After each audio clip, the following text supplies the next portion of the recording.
So, welcome to Pure Cinema channel. We are doing film making A to Z series. In that series, we are talking about independent films and also mainstream films and how the film was made it from the scratch to end, like from the writing process to the release. How what are the film festivals gone to? All these things we are discussing. Today, we have Dr. Biju Damodaran, who have directed more than 10 films in Malayalam. Three of the films who has won the national awards. So we are happy to have him. I guess this session will be a great learning process for us. Welcome, sir. Thank you. So my first question is, at which point you have decided that you want to be a filmmaker? Actually, it was a accidental. I'm an accidental filmmaker actually because I never thought that I would become a filmmaker or any connection with the film industry because I came from a small village and I have not any connection with the film. And during my higher studies in Trivandrum, when I going to the Trivandrum city, the capital city of Kerala, at that time I got an opportunity to attend a film festival, the Kerala International Film Festival. So I saw many films there, especially from uh, Iran, France, and Turkish film. So when I saw that films, I realized that the film is also a tool for film is also a tool to statement the politics also. Up to that time, I saw the commercial films in Malayalam. So I never watched any artistic movies. I never watched any political movies. I never watched any movies with the social content. So when I watching the films in festivals, I realized that film is also meant for this. It is not for just an entertainment. It is also meant for to discuss the politics, discuss the art. So then I interested to see more films, and then regularly I because Trivandrum there is a lot of film festival, local film festivals are there, film society movement are there. So then I watch more films and I fascinated with these films, and then I decided to make this film. So this is just like this is happening like that. When I saw such movies, I am passionate with these movies. So then How I this decided to make. I wanted to make the films like this. how this journey been? Because you have started with the documentaries and now you have done with Veil Marangal. So how this journey was? At the beginning, I wanted to study the medium. I have never met a camera before that. I didn't see any camera. I didn't see any shooting location. So I wanted to study how this process is going on. So I firstly I just started with some documentaries for the televisions, and then I wrote a script. So after that script, I think I wrote it in 2000, yeah, around 2000 or 2001 I finished the script, and then I'm struggled to make the movie for more than 4 years. So it will eventually happen in 2005, that movie. Yeah, the side. So that movie is get Saira, yeah, it is in 2005, and due to the subject of that movie, it get noticed and it got some awards, and it got to select some festivals and also to the Cannes festival. So then from the second movie, it's okay. I get on the track, and then I realized that I can make the movies, and then the continuous years I made more movies. That's why it's When happened. when we are talking about documentaries, you have started with your career with the documentaries, right? So in India, in India, Anand Patwardhan, in USA, Michael Morrow, these guys are doing documentaries, and they choose this medium that this is how I want to show my social political issues through documentaries. Even you also started with documentary, but you moved on to the fiction. Why you want to move on to the fiction? What are the things you think that these content cannot be expressed through the documentaries? I need to express these things through the fiction. Actually, the documentary, I think making a documentary is more difficult than a fiction. So documentary need it's a more researches, more time, and more conviction. So it is very difficult stories. So the storytelling is one of my medium earlier also. I wrote many stories and published some stories. So I think fiction is more suited to me, and moreover, I watched more fiction films than documentaries. So that's why naturally I'm moved to the uh, fiction. I have a after my first movie when it showed in Cannes, I attended a screening of Michael Moore. His Psycho. The documentary was at Cannes that year, and I saw the premiere of the movie along with Michael Moore. So actually, after seeing the movie Psycho, then I decided to make a movie like Raman, the second movie. So Same. the plot is actually I got it from the Michael Moore's documentary. His the plot is against the American like that. Uh, so this is the thing. I moved to the fiction because I'm basically a storyteller, and I think I can convict the audience more in the fiction than the documentary. So you mentioned that the first film only you saw the movie camera, and you've never been to the film school. You've been an independent filmmaker throughout this year, throughout this till this. So how did you learn the craft of filmmaking? Because your film are not actually when I saw the Sarah, it wasn't like a amateur, or it has a unique film language. Throughout when I started watching Saira to Veil Marangal, every film have a unique film language. It was in the film grammar. Everything was perfectly done. Even it was a trial and error. Still, it has a unique film language. So, what are the inspirations you got? Where did you learn the craft? uh, as you said, I first met a film camera in my location itself. But before that, I done a homework very well because I have 4 year time to work my homework. So I think the in the filmmaking process, we do not giving more importance to the or giving more conscious about this technical the film. If you can imagine the film from the beginning to the end, and if you can assure the technical qualities with the best technical hiring, best technicians with us, and also we can use the good equipments like a good camera, good sound equipments, everything. uh, then it is easy to make the things. The first thing is you need to convince about the film, how is happening, the film how is uh, evolving the film inside the director. So we need to see the film from the beginning to the end before shooting itself in the mind. So that's why approaching the film. And I think I am very conscious that all films should be technically perfect. Otherwise uh, especially in the digital medium, the people thinks that if there is a good content, then the film is already okay. They are not bothering about the technical aspects. But I think the technical aspect is also important. Uh, but we don't waste uh, the time for thinking more technically. We should thinking only the cinema, and the other things is come naturally if we ensure the good technicians. Like the camera is a technical side, so if we are uh, believing a good cameraman and his ability, and we can have a good rapport, then the technology is already kept. And also the sound designer, if we assign a good sound designer, he know very well what his part. So the director portion is that he should assign all the perfect people in relevant sections, then it naturally happen. So you have mentioned this thing, in Kolkata International Film Festival, that where back then in the film, directors were so disciplined. Back now it's digitalized. Everybody who has lost that discipline. People are wasting a lot of money and time. They are not giving a lot of importance to the technicalities. Why you think that? What is the difference between film doing in film now digitalized? What are the difference you think?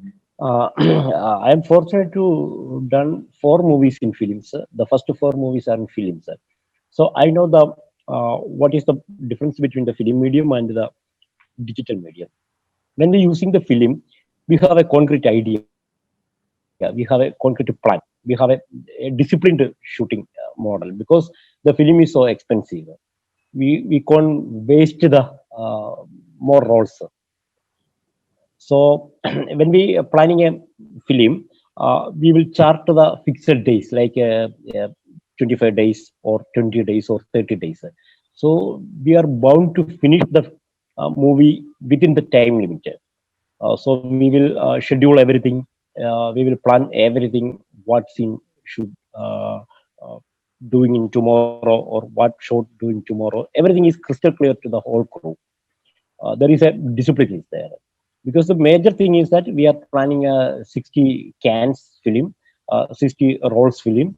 We can't do we can't increase it to the 70 or 80 because the expense become double. But when changed to the digital medium, many people think that the expense is reduced because the camera is cheaper, or we can shoot just a 5D camera or something, and then people think that we can shoot more rushes. So they have not any crystal clear idea what shot they want. For a filmmaker, first they need to what shot they know what shot they want.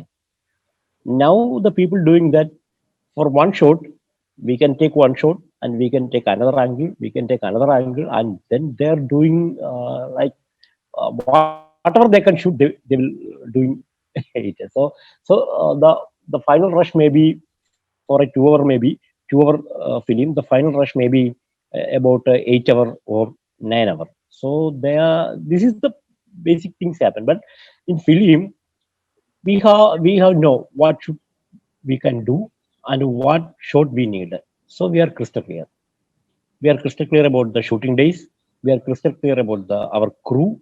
We are crystal clear about our script. Everything is clear and everything has set up in a disciplined manner. But in digital medium, it is lost. So that's the main difference. So even nowadays, I am doing in digital medium, but I have a following the same pattern when I doing in the film. I will schedule the whole scene, schedule whole shots, and how many days. I never done a shoot exceeding the planning days. If I am planning a film is completed to 25 days, I will finish it by 25 days or 24 days. I will never go beyond the time limit, except then there is any the natural calamity or something is happening. Yeah, unexpected something. Otherwise, I will finish the within the stipulated time. So when I saw your film, the Akashathinde Niram, and also in Painting Life, two of the protagonists who reads Oran Pamuk book and also Murakami book, and also your title are very poetic. So what are the literatures you learned, what you have read? What are the, how it reflected in your writing process, in your content, how it reflected in your personal life too? Uh, it has a lot of influence. The literature has a lot of influence in my life also, uh, because I have a habit of reading.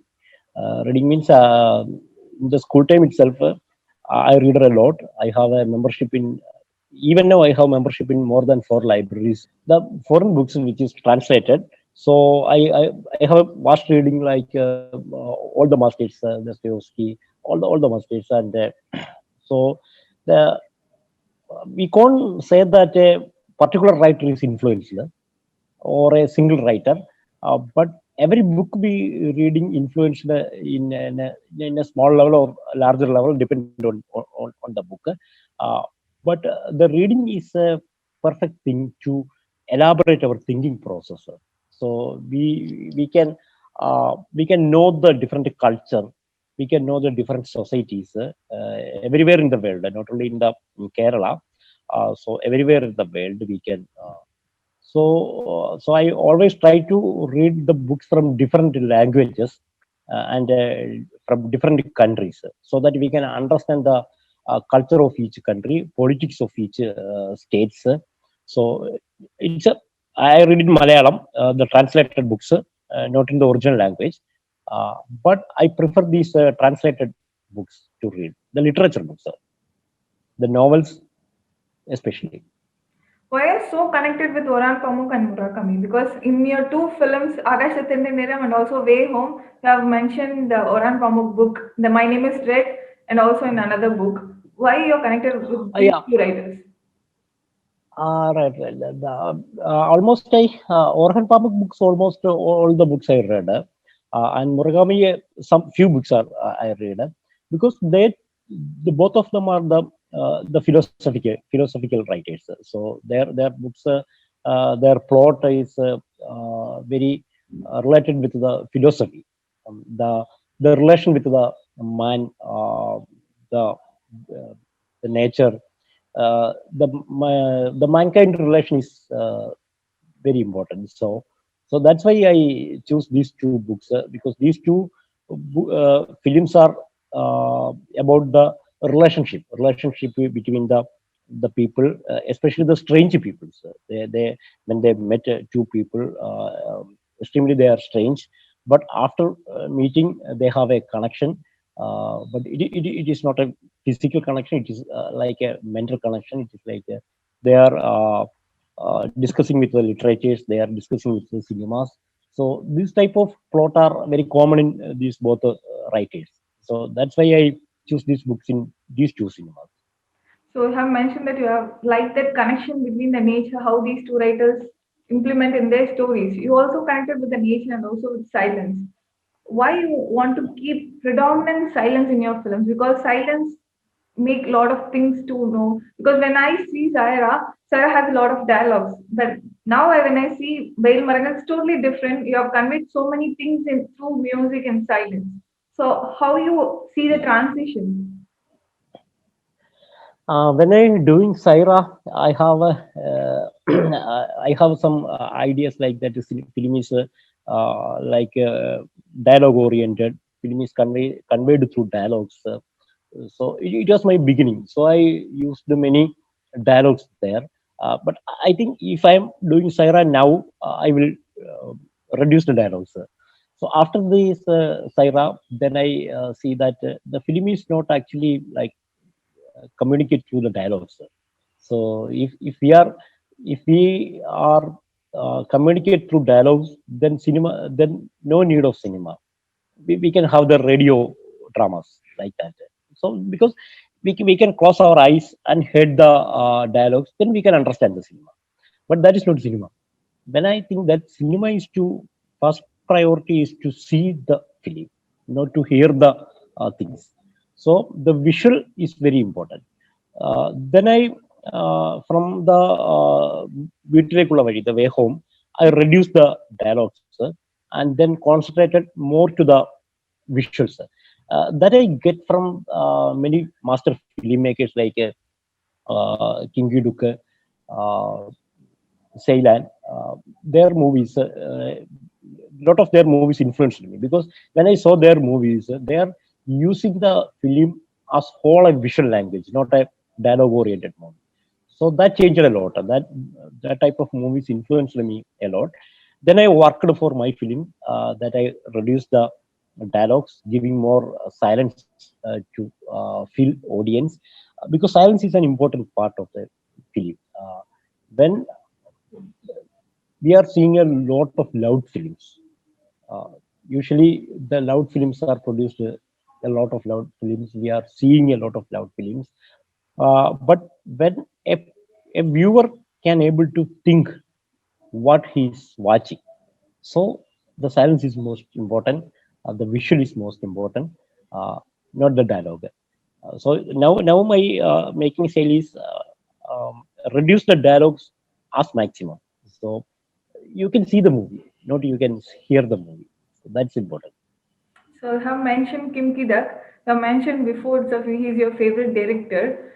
So when I saw Human Space Time and also Human Space Time and Fall, Spring, these kind of movies have a shade of silence and also a line of Buddhism. All this have, and also it has reflected in your films also. Sound of Silence, Painting Life. So how much Kim Ki Duk influences in your writing process in your film? His visual language is very much influenced me. because giving more importance to the visuals landscapes. He's using landscape very well in the movies. Especially in the spring, summer, fall, the location is very important. So he portraying the whole season in one place, the winter, the summer, spring, everything. So that style is very much impressing. Some of his movies I didn't like that because it is very violent movies. But even though most of the movies like the spring, summer, it has a uniqueness is there. There is the locations, the minimum sound, the Buddhism, and the human relations, everything.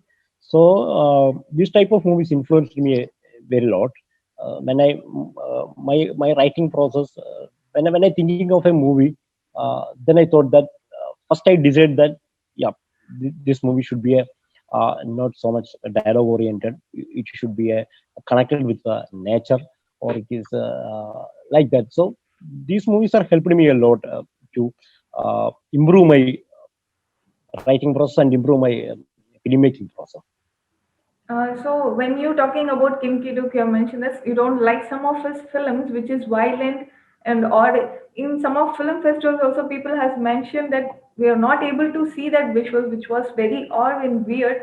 Brutality was given. So do you think that film, through the film, the violence and the yeah, when Kim Ki-duk was asked this question that your film has been spreading a lot of violence, not spreading that visualizing a lot of violence that was unable to see. But when he mentioned that, he says that this is really happening, but people are hiding it from the reality. So how do you Mm. where you like Kim Kidu, but you have some flaws and have also some comments on him on his projects. So how you differentiate these things? How you think that whether film through film we can show the real violence or brutality? Because in your film there is no brutality, no violence. Only people are protesting, people are standing for their rights. There is no vulgarity or brutality. How you see this? Uh, actually, my passion to Kingu Duk is Kingu Duk minus violence. So if I if I deviate his part of violence, then I like Kingu Duk because his films, I only see how his visual language is. Uh, some of his movies I unable to see. Honestly, like that. The more violence, Piata, something. I didn't like that movie. Even the Human Space, also it is a very violent movie. But some of the movies like this, Three Iron or The Bow, then this Spring Summer, that is I more admire that type of movies. Uh, for telling about my my concept, I never wanted to portray the violence in film. So that is a I think it's a violence is happening in the society. Yes, that we can agree. Violence is happening in the society, but that means it didn't show necessary to show in film. So it is already happening in society. We are trying to what the prevent this violence. We are not supposed to show the violence. We are supposed to prevent the violence. So through the film, we do not spread the violence. Through the film, we should spread humanity, I think. So that's why in my movies I never prefer any violence. So I think I can't able to portray violence. So that's a sometimes it's a problem with me. But I think I'm not to prefer the violence in cinema. Saira script at 2000 itself. It was a process till 2005 when the film got released. So the Saira and the Way Home and Raman. These three are trilogy in Cannes, which is premiered. So how did you? This film has a lot of real incidents, very a lot of real incidents. You have Yes. inspired from a lot of real incidents. How this three films has made it? After making Saira, I thought that I need a continuation of this film. So, like this terrorism, I choose the subject as a terrorism, but not showing the violence of the violent side of the terrorism. Uh, uh, Usually, the films with the subject of terrorism, there is a lot of violence is showing in the film. But I decided not to show violence, but need to communicate what is the after effect of this violence. So that's why I started the Saira. Saira is actually it's a political terrorism. It is a religious terrorism is there. The political terrorism is there. So mainly the religious terrorism is there. And then when came to the Vitale Valley, that then I thought that how this terrorism affecting common people who have no connection with the terrorism. So that is the plot of Vitale Valley, the way home. So I wanted to communicate that the terrorism remotely affected many people. Uh, in that movie, only a bomb blast is seen. Only the like the not any other violence is showing in that movie. And when came to Raman, that I think that how the terrorism of a country is affected to another country. Like America is deciding a war or uh, their uh, their monopoly is affecting another country. They are declaring a war against Iraq, and what happened in Iraq? How this affecting also a terrorism? That's a national terrorism also. So I think the three phases of terrorism should be shown like that. Okay, the first three films, Saira, Raman, and Way Home, it was talking about the national terrorism. In other hand, Kaadu Pukkanda Neram, you were started talking about Maoist, who is Maoist, what is these people are doing. You are discussing about these two. When in Saira, you are talking about Al Jihad, the Muslim terrorism, and everything. When I see these two films, these two people are protesting for their rights with weapon, with the same way. So how do you when I see Saira and all these the trilogy films, They Way Home, how you visualized these people? I mean, national terrorism is different, which was not more deeper, but it was in the thin layer. But in Kadapukun and Neram, we are talking about Maoists, how they work, why they do these things and all. It was little bit deeper. So how you think that how you want to put this into your film? I think the Kadabukuna Naram film actually it was made in 2016. Still, it is a relevant film. So because many incidents in the film is still happening here in Kerala. When I making this film Kadabukuna Naram in 2016, there is not any single terrorist, any single people uh, killing in uh, Kerala, branding them as Maoist by the police, by the state. In 2016, no people was killed by the state, branding them as a Maoist. But when I made the film in 2016, and when it premiered in Goa in 2016 November, uh, after the premiere of the movie, after 2 days in Kerala, four people killed by the state, branding them as a Maoist. So it was just a coincidental. And after that, during the last past 4 years, almost around I think 40 more than 10 people, around 14 I think 14 people were killed in Kerala, accusing them as Maoist. So we never thought that this happened in Kerala because Kerala, uh, it is a politically very bigger thinking state, and we never expect that the state will kill anyone branding them as a Maoist. But that is happening. And also, after this movie, there is a lot of people arrested with the charging UAPA. So it is also happening in Kerala. There's a lot of people. Even in 1 year back, there is a two boys. Boys means they are, I think, 20 or 21-year-old boys. They are also charged with UAPA just because of some books are finding from their places. So that we never imagined in Kerala before that. So I think these Kadubukunam is relevant, more relevant after its making. When I make the movie, I never thought that this happening continuously in Kerala because the people are arrested because they are charging that they are keeping some books in their library. The people are killing, accusing them as Maoists. These are regularly happening in Kerala.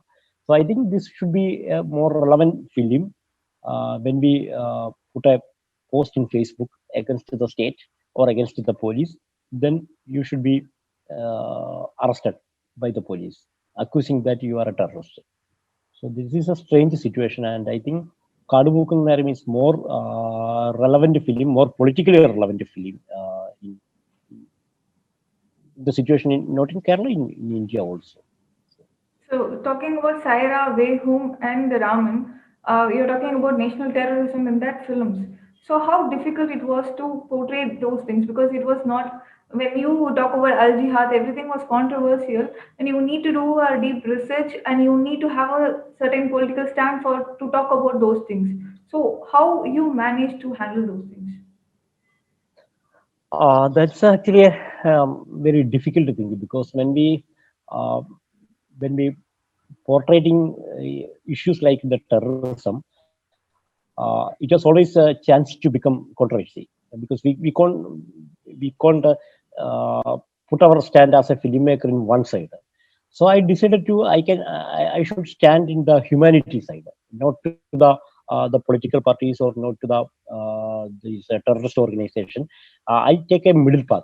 I am uh, I am portraying the films in the view of a common man, or it is a humanity.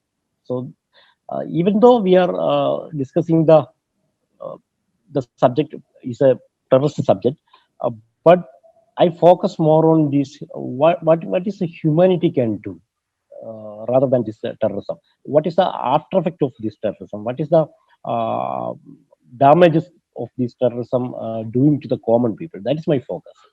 So I think when we approach the film honestly, without any prejudice to anyone, uh, then it is okay. Anyone can understand that this filmmaker is not taking any part of. It is not purposefully made a film for praising some organization or downtowning some organization. So when we are writing, the honesty is very important. We need to research the subject.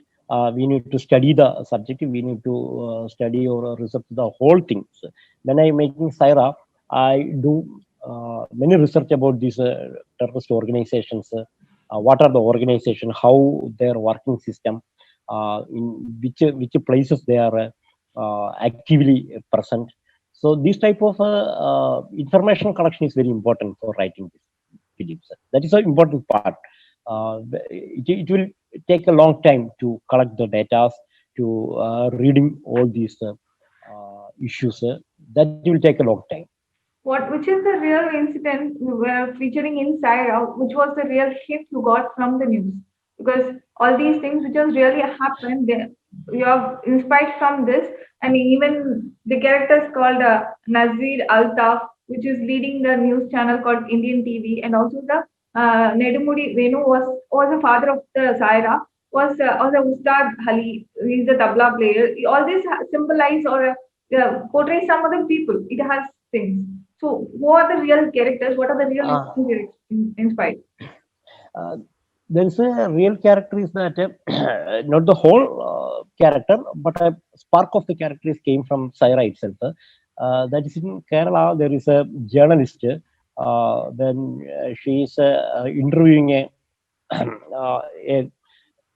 a person who is arrested. I think you know Madani. Madani is arrested for charging some connection with the bomb blasting, and still he is in jail after so many years. I think around more than 15 years he is in jail. Not a verdict is came. Still, it's a he is in prison. So when this journalist is going to interview him in the jail, when during the hiding time, she published the article, and then there is a lot of question came, especially from the police, how she got to connected him, how she can do the interview. So that's a real incident happened in Kerala. Just that plot, I took that plot. I took that character and then developed the other situations. The other situations are imaginary situations, but it was a lot of things. When we saw Saira, many incidents have a flair of real incidents happening in India. So it is came from all the news clippings I watched, the news I altogether. I made this character altogether. Some news is happening in India. So only this character, Saira character, is came from this journalist lady in Kerala. That's a real character. She's still here. Uh, she has a lot of problem with the police with the interrogation. How she's interviewed these people.